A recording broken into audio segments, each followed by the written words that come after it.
ওসমান হাদি কে তিনি, আর কেনই বা বাংলাদেশের উত্তাল রাজনীতিতে হুট করে এত গুরুত্বপূর্ণ এক চরিত্র হয়ে উঠলেন? চলুন আজ এই বিষয়টাই একটু খোলাসা করা যাক। এই গল্পের শুরুটা হয় বাংলাদেশের রাজধানী ঢাকাতে, একটা শুক্রবারের দিনে।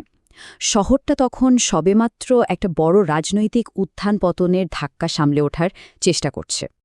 এই হামলার পেছনের কারণটা ঠিকমতো বুঝতে হলে আগে মানুষটাকে বুঝতে হবে, শরীফ ওসমান হাদি।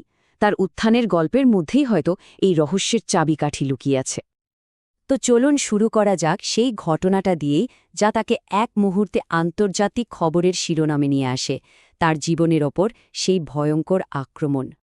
হামলাটা ছিল খুবই দ্রুত আর সুনির্দিষ্ট। একেবারে দিনের আলোয় জুমার নামাজের ঠিক পরে শহরের একটা ব্যস্ত রাস্তায় হামলাকারীরা তাকে টার্গেট করে।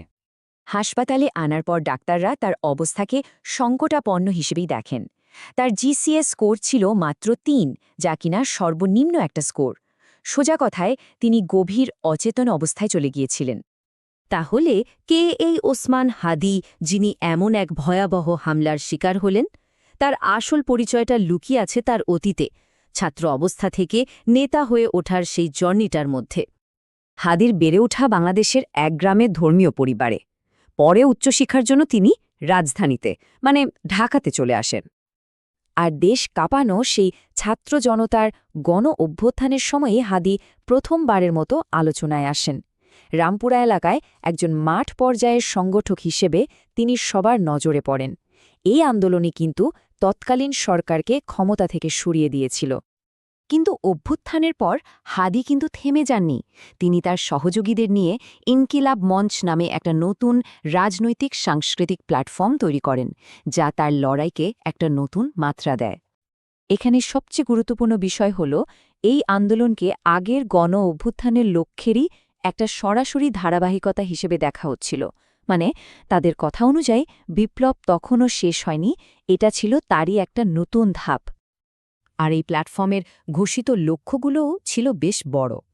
তারা মূলত জাতীয় সার্বভৌমত্ব রক্ষা করা আর পুরো রাষ্ট্র ব্যবস্থায় একটা বড় পরিবর্তনের ওপর জোর দিচ্ছিল।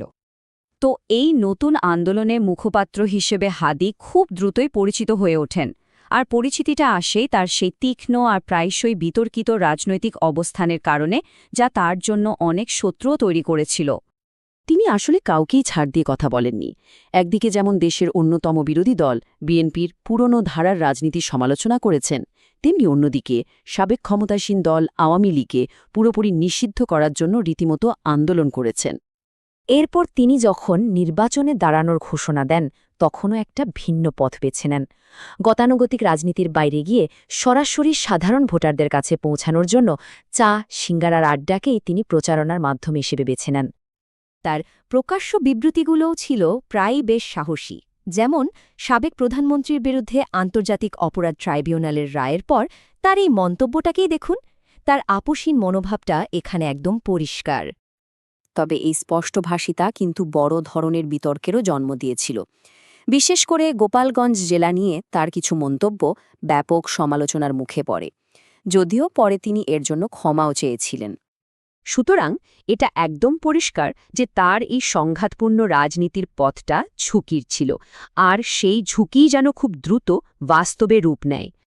অবাক করা বিষয় হল, হামলার ঠিক 1 মাস আগেই তিনি প্রকাশ্যে জানিয়েছিলেন যে তাকে টার্গেট করা হচ্ছে এবং তিনি মৃত্যুর হুমকি পাচ্ছেন।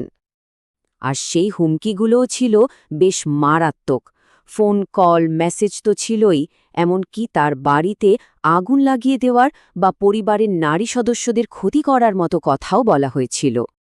কিন্তু এত কিছুর পরেও হাদি কিন্তু দমে যাননি। হুমকির জবাবে তিনি বরং প্রকাশ্যে ঘোষণা করেন যে মৃত্যুর ভয় দেখিয়ে লাভ নেই, তার লড়াই চলবেই। আর এভাবেই গল্পটা বর্তমান সময়ে এসে দাঁড়ায়। হাদি হাসপাতালে জীবনের জন্য লড়ছেন, আর কারাই হামলা চালিয়েছিল সে রহস্যের কোনো কিনারা এখনও হয়নি। এই ঘটনাটা একটা রাজনৈতিক সন্ধিক্ষণে থাকা একটা দেশের ওপর অনেক বড় একটা প্রশ্নবোধক চিহ্ন ঝুলিয়ে দিয়েছে, যেখানে একজন তরুণ নেতার কণ্ঠকে এভাবে থামিয়ে দেওয়ার চেষ্টা করা হয়।